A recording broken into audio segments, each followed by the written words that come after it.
pagi anak-anak, bagaimana kabar kalian hari ini? Semoga kalian dalam keadaan sehat ya. Jangan lupa harus selalu jaga kesehatan. Nah, pada pagi hari ini kita akan belajar pelajaran PPKN dengan materi hak dan kewajiban warga negara berdasarkan Undang-Undang Dasar 45. Selain itu, kita akan belajar mengenai peran, hak dan kewajiban para pelaku kegiatan ekonomi ya. Nah, kita mulai ya. Yang pertama, kita akan belajar tentang hak dan kewajiban warga negara berdasarkan Undang-Undang Dasar 45. Jadi, negara membuat peraturan yang mengatur hak para warga negaranya dan juga kewajiban para warga negaranya ya. Di mana peraturan itu ada di Undang-Undang Dasar 45 ya. Jadi, hak kewajiban warga negara akan kita pelajari satu persatu. Hak warga negara berdasarkan Undang-Undang Dasar 1945 yang pertama adalah setiap warga negara memiliki kedudukan yang sama di mata hukum dan di dalam pemerintahan. Jadi, semua warga negara yang salah akan dihukum, tidak ada terkecualinya. Hak yang kedua adalah setiap warga negara berhak atas pekerjaan dan penghidupan yang layak. Itu ada pada pasal 27 ayat 2. Jadi semua warga negara berhak mendapatkan pekerjaan ya, diberi kebebasan untuk memilih pekerjaan. Kemudian hak yang ketiga adalah setiap warga negara berhak dalam usaha pembelaan negara. Jadi kalian juga berhak nih untuk membela negara, misalnya ingin menjadi tentara boleh ya. Hak yang keempat adalah setiap warga negara berhak untuk berserikat dan mengeluarkan pendapat. Ada pada pasal 28. Jadi kalian boleh berorganisasi ya. Itu artinya memiliki kebebasan berserikat dan berkumpul. Kemudian, hak yang kelima adalah setiap warga negara bebas untuk memilih, memeluk, dan menjalankan ibadah sesuai dengan kepercayaan masing-masing yang dipercayainya. Itu ada pada pasal 29 ayat 2. Jadi kita diberi kebebasan oleh negara untuk memilih agama yang kita percaya. Jadi tidak boleh dipaksa-paksakan agama itu. Hak yang selanjutnya adalah setiap warga negara berhak memperoleh pendidikan dan pengajaran ya. Jadi semua warga negara Indonesia itu ya berhak sekolah. Kemudian yang ketujuh, setiap warga negara berhak mempertahankan wilayah negara kesatuan Republik Indonesia dari serangan musuh. Jadi kalian nanti kalau sudah besar berhak ya membela negara kita. Setelah mempelajari hak, kita akan mempelajari kewajiban warga negara berdasarkan Undang-Undang Dasar 45. Yang pertama yaitu setiap warga negara wajib membayar pajak dan retribusi yang telah ditetapkan oleh pemerintah pusat dan daerah. Itu terdapat pada pasal 23. Kewajiban yang kedua adalah setiap warga negara wajib mentaati serta menjunjung tinggi dasar negara, hukum dan pemerintahan tanpa kecuali serta dijalankan sebaik-baiknya. Kemudian kewajiban yang ketiga adalah setiap warga negara memiliki kewajiban untuk berperan serta dalam membela, mempertahankan kedaulatan negara Indonesia dari serangan musuh. Itu terdapat pada pasal 30 ayat 1.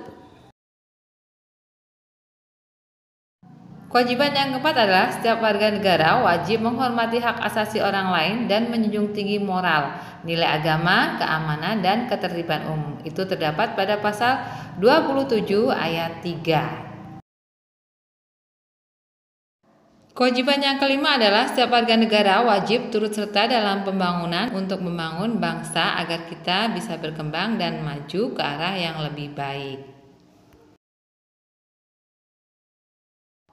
Kewajiban yang keenam adalah setiap warga negara wajib mengikuti pendidikan dasar yang sepenuhnya dibiayai oleh negara. Itu terdapat pada pasal 31 ayat 2. Jadi pasal ayat 1 itu tentang hak, kalau ayat 2 tentang kewajiban ya. Nah, setelah kita mempelajari hak dan kewajiban warga negara dalam Undang-Undang Dasar 45, kita akan belajar tentang peran, hak dan kewajiban para pelaku kegiatan ekonomi ya. Nah, pada buku kalian, buku tema 6, coba nanti kalian buka di halaman 109, 110, ada teks bacaan yang berjudul pelelangan ikan ya. Nah, di situ disebutkan ada beberapa pelaku kegiatan, misalnya seperti nelayan, pembeli, terus kemudian juru lelang dan kuli angkut. Mereka mempunyai peran, hak dan kewajiban masing-masing ya. Nah, nanti kita akan belajar mengenai hak dan kewajiban mereka serta peran mereka. Nah, pelaku yang pertama adalah nelayan, perannya menangkap ikan di laut, kemudian haknya mendapatkan uang dari hasil penjualan ikan, kemudian kewajibannya menyediakan ikan dengan kualitas yang baik.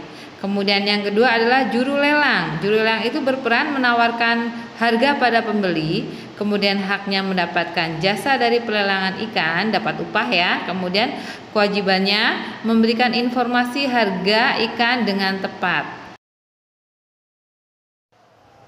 Pelaku yang ketiga adalah pedagang besar. Pedagang besar ini berperan memasarkan ikan ke daerah lain, kemudian haknya mendapatkan keuntungan dari hasil penjualan ikan, kewajibannya menyediakan ikan yang dibutuhkan pembeli. Nah, yang terakhir adalah penyedia alat transportasi atau tukang angkut ya. Ini mobil misalnya seperti itu ya. Jadi perannya adalah mengangkut ikan dari TPI, tempat pelelangan ikan, ke daerah lain. Haknya mendapatkan jasa dari pengangkutan ikan, mendapatkan upah ya. Kemudian kewajibannya adalah mengangkut barang sampai tujuan. Nah, itulah kegiatan pelelangan ikan. Setelah kalian mempelajari tentang peran, hak, dan kewajiban pelaku kegiatan pelelangan ikan, nanti tugas kalian adalah mencari atau mengidentifikasi hak, kewajiban, dan peran pelaku kegiatan di pasar ya. Jadi tugasnya itu ada di halaman 115. Nah, kalau di pasar itu kan ada para pelakunya ya. Coba siapa saja? Ya, ada pedagang, ada pembeli, ada tukang parkir mungkin ya, terus ada tukang sampah atau ada kuli angkut ya, sama kayak di pelelangan. Nah, contohnya seperti pedagang ya. Pedagang itu kan perannya menjual barang-barang kebutuhan masyarakat. Terus kemudian kewajibannya apa pedagang? Kewajibannya adalah menyediakan atau menjual barang dalam kualitas baik ya. Jadi jangan yang busuk dijual, terus jangan sayuran yang sudah layu dijual, tidak boleh ya. Kewajibannya harus menyediakan barang dagangan yang berkualitas baik. Kemudian haknya apa? Hak penjual adalah mendapat uang dari hasil jualannya atau mendapat keuntungan dari hasil jualannya. Nah, seperti contohnya. Jadi nanti kalian tinggal mencari hak, peran, dan kewajiban pembeli, kemudian tukang parkir atau kuli angkut atau tukang sampah ya. Pilih ya 4 pelaku kegiatan pasar. Nanti ditulis di halaman 115. Oke? Bisa ya? Bisa lah, kan tadi udah Kak ajarin ya. Nah, sampai di sini pelajaran PPKN kita hari ini ya. Selamat mengerjakan tugas dan salam sehat selalu.